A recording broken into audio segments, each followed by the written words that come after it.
চৰকাৰৰ আদৰ্শ চহৰৰ আজি 10টা পেজ দেখুৱাবলৈ ওলাইছোঁ ND24 দৰ্শকক যে আদৰ্শ চহৰৰ শ্লোগান দিয়া বিজেপি চৰকাৰখনে আচলতে কেনেধৰণৰ আদৰ্শ চহৰ বনাইছে সেই দৃশ্যাংক দেখুৱাবলৈ মই বৰ্তমান উপস্থিত হৈছোঁ বিলাসীপাৰা চহৰৰ 5 নম্বৰ ৱাৰ্ডত আৰু 5 নম্বৰ ৱাৰ্ডত কিদৰে এই আদৰ্শ চহৰত বসবাস কৰে সাধাৰণ জনতাই সেই দৃশ্যাংক পোনপ্ৰথমে ND24 মই দেখুৱাবলৈ যত্ন কৰিছোঁ। আচলতে পোনপ্ৰথমে চাওক যে মই এই বিলাসীপাৰা চহৰৰ 5 নম্বৰ ৱাৰ্ডত মই উপস্থিত আছোঁ এখন বাঁহৰ শাখত।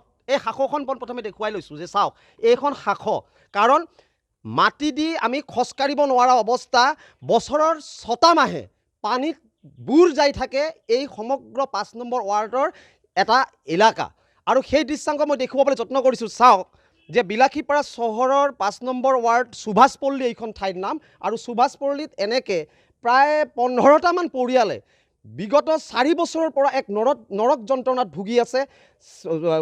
চহৰখনৰ এক অলিয়ে গলিয়ে পানী জমা হৈ থাকে, লেতেৰা পানী, দুৰ্গন্ধময় পানী, যি পানীয়ে ইতিমধ্যে বিভিন্ন লোক বেমাৰত আক্ৰান্ত হৈছে, স্কুল কলেজীয়া ছাত্ৰ ছাত্ৰীয়ে যাব নোৱাৰে। সেই দৃশ্যাংক দেখুৱাই যে চাওক এনেকৈ পানীত ঘৰৰ চৌহদত এনেকৈ পানী জমা হৈ আছে, ঘৰৰ চৌহদত, ৰাস্তাত, চাৰিওফালে য'তেই দেখিব ইমান লেতেৰা গন্ধ পানী আৰু এই পানীত এনেকৈ অহা যোৱা কৰে বছৰৰ 6টা মাহে এই অঞ্চলৰ ৰাইজে। কিমান চাওক শেলাই পানীৰ মাজত ভেঁকুৰ ধৰিছে, শেলাই লৈছে আৰু এই পানীৰে মাজেৰে খোজকাঢ়ে তেওঁলোকে, দৈনন্দিন যাতায়াত কৰে, যিকোনো কাম কাজ এই পানীৰ মাজেৰে তেওঁলোক অহা যোৱা কৰে।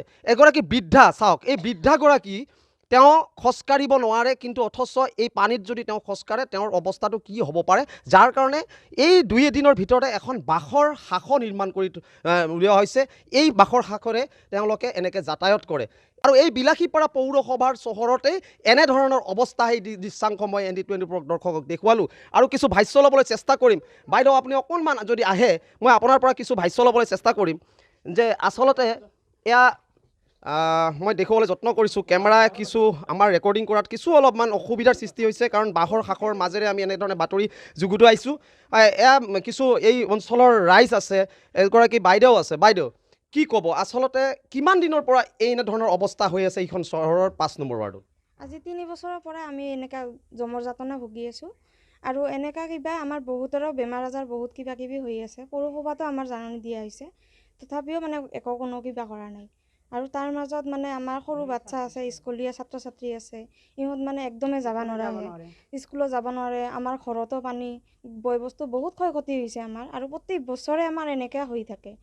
বহুত আমাৰ এটাৰ পিছত এটা আমাৰ মানে ক্ষয় ক্ষতি হৈয়ে থাকে, বেমাৰ আজাৰ এইবিলাক লাগিয়ে থাকে আৰু এনেকা মানে সদায় মানে ঘৰত এনেকা কিবা হয়, সদায় আমাৰ কিবা মানে বিষাক্ত সাপ চাপ এইবিলাক সোমায়ে থাকে, এটাৰ পিছত এটা কিবা হৈয়ে থাকে। বহুত আমাৰ কষ্ট হৈছে। আমাৰ এই বিষয়ে আপোনালোকে বিলাসীপাৰা পৌৰসভা বা বিলাসীপাৰাৰ মহকুমা প্ৰশাসনক কিবা আপোনালোকে এই অঞ্চলৰ ৰাইজে অৱগত কৰিছিল নে? কৰিছিল। কি কৈছিলে বা কেনেধৰণৰ কোনো মানুহ আহিছিল নে এই ঠাইখনত চাবলৈ? অহা নাই। কোনো মানুহ অহা নাই। অকল মানে আহিছিল একজন নেকি, একজন আহিছিল না আহাতে মানে। এই অঞ্চলত আপোনালোকৰ এই ৱাৰ্ড আয়ুক্তগৰাকী কোন হয়, কি নাম? বিনীতা দাস। তেওঁ কিবা কৈছে নে, আশ্বাস দিছে নে যে এই অঞ্চলত কিবা এটা কৰিম? কৈছিল যে এনেকা হ'ব, কিবা ব্যৱস্থা ল'ম, কিবা এটা সুবিধা কৰিম, কিন্তু একো কৰা নাই। হয় যে চাওক, আচলতে এনেধৰণে ৱাৰ্ড আয়ুক্তগৰাকীকো কেইবাবাৰো লগ কৰিছে, বিলাসীপাৰা পৌৰসভাত তেওঁলোকে লিখিতভাৱে আবেদন জনাইছে, কিন্তু আজিলৈকে কোনো ধৰণৰ ব্যৱস্থা লোৱা নাই। আৰু কিছু ভাষ্য ল'বলৈ চেষ্টা কৰিম যে আৰু কিছু স্থানীয় ব্যক্তি আছে, মই তেওঁৰ পৰা ল'ব যত্ন কৰিম। দাদা ক'ব, আচলতে আমি আপোনালোকৰ সন্মুখত আহিছোঁ যে কি ধৰণৰ অসুবিধাত আপোনালোকে? দাদা আমি প্ৰতি বছৰ আজি 4-5 বছৰ হ'ল এনেকৈ অসুবিধা। পানী, নালাৰ পানী সোমাই আমাৰ বাড়ি ঘৰ, লেতেৰা বেতেৰা, খাৱা পানী প্লাছ লেট্ৰিন বাথৰুম, খুবেই অসুবিধাৰ দিন অতিবাহিত কৰি আছোঁ। চৰকাৰে মই SDO ছাৰক জনাইছোঁ, টাউন কমিটি জনাইছোঁ, ৱাৰ্ড কমিশ্যনাৰক জনাইছোঁ, অভাৰচিয়াৰক জনাইছোঁ, আজিলৈকে কোনো ব্যৱস্থা গ্ৰহণ কৰা নাই। আৰু যদি ক'বাৰ যাওঁ উল্টে আমাক দম দিয়ে কৈ দিয়ে হ'ব। এই অঞ্চলত যে পানী জমা হৈ থাকে, কোনো ধৰণৰ ড্ৰেইনৰ ব্যৱস্থা বা পানী ওলোৱাৰ কোনো ব্যৱস্থা নাই নেকি? আছে টাউন কমিটিক ৰোড আছে, ৰোডেৰ এইফালেদি পানী ওলাবাৰ আছে, কিন্তু সিহঁতে পানী নাই কৰি ৰাস্তাৰ কাষতে নালাটো খুলি ৰাখি দিছে। এই নালাৰ পানী আহি দুনিয়াৰ দুৰ্গন্ধ লেট্ৰিন বাথৰুম বাহিৰৰ পানী আহি আমাৰ বাৰীঘৰ এনেকৈ লেতেৰা কৰি দি আছে। এতিয়া কি জনাব আপোনালোকে প্ৰশাসন তথা চৰকাৰক কি জনাব? আমি আপোনালোকক আহিছে, আপোনালোকৰ ওচৰত মোৰ এটাই আবেদন, চৰকাৰক অতি সোনকালে আমাক যিমান পাৰে সহায় সহযোগিতা কৰে জানি আমি যাতে এই নৰক দুৰৱস্থাৰ পৰা উদ্ধাৰ পাওঁ, সেইটোৱে আমাৰ কথা। হয়, এটা কথা ক'ব লাগিব যে আচলতে যে আজি বছৰ প্ৰায় 4-5 বছৰৰ পৰা এনেকৈ ধৰণৰ বিলাসীপাৰা ৱাৰ্ডৰ যিটো আদৰ্শ ৱাৰ্ড বুলি ইতিমধ্যে ঘোষণা কৰা হৈছে।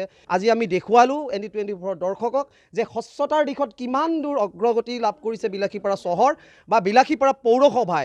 আজিলৈকে কোনো ধৰণৰ নলা নৰ্দমাৰ ব্যৱস্থা নকৰে, পানী নিষ্কাশনৰ কোনো ব্যৱস্থা কৰা নাই এই অঞ্চলত, যাতে ৰাইজে দাবী কৰিছে অতি সোনকালে যাতে ইয়াৰ এক বিহিত ব্যৱস্থা গ্ৰহণ কৰে।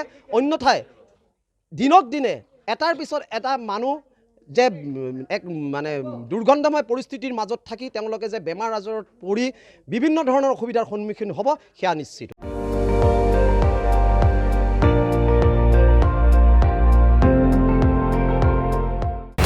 আপুনি চাই আছে ND24, সৰ্বশ্ৰেষ্ঠ নহয় সৰ্বোত্তমৰ দৌৰ।